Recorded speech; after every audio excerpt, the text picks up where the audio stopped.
يا رب سنة جديدة بلا أوجاع وبلا وباء وبلا فقر وبلا هموم. يا رب سنة تتغير فيها أقدارنا إلى ما. Looking at verse 18.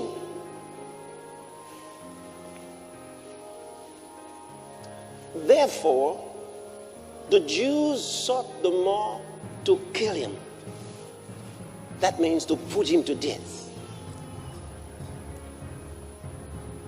This time he uses another word, apoktaino.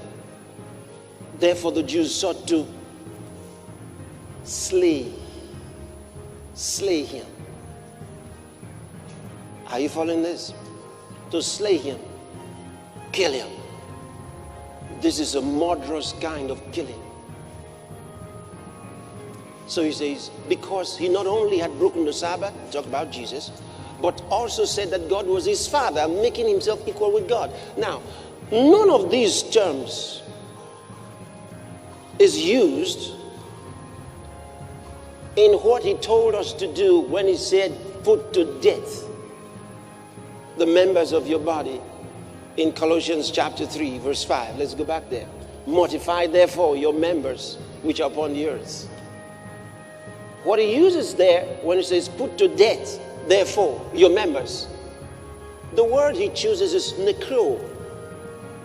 Now that's where we, English speaking, that's where we got the word necrosis from.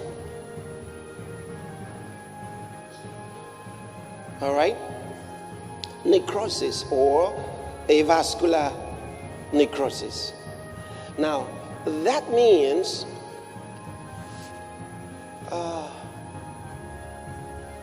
subjecting to death by the interruption of blood supply.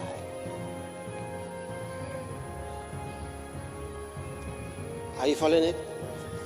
Now, if someone's got a problem, maybe the bone tissue or somewhere, if there's a problem with the supply of blood, that place dies. So what is he telling us to do? He tells us necro. He says, subject this thing to death by cutting off its supply.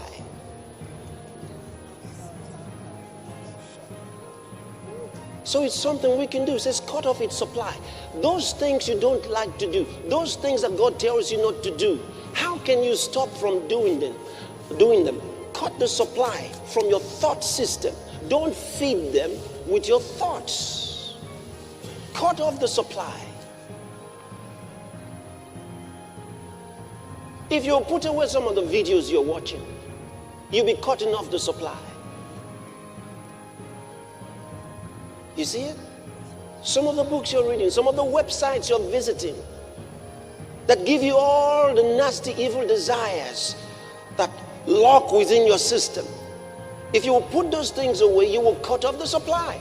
But as long as you are feeding your flesh, feeding the wrong desires in your life, as long as you're feeding them, you will only continue to do more of them. I've got there's another thing somewhere in one of those verses that you'd like. Hallelujah. So this is what he's telling you to do. Cut off the supply. Cut off the supply. And you'll find that your behavior will change because you're no longer feeding those things that give you the wrong desires. Christianity must be practiced. Hallelujah.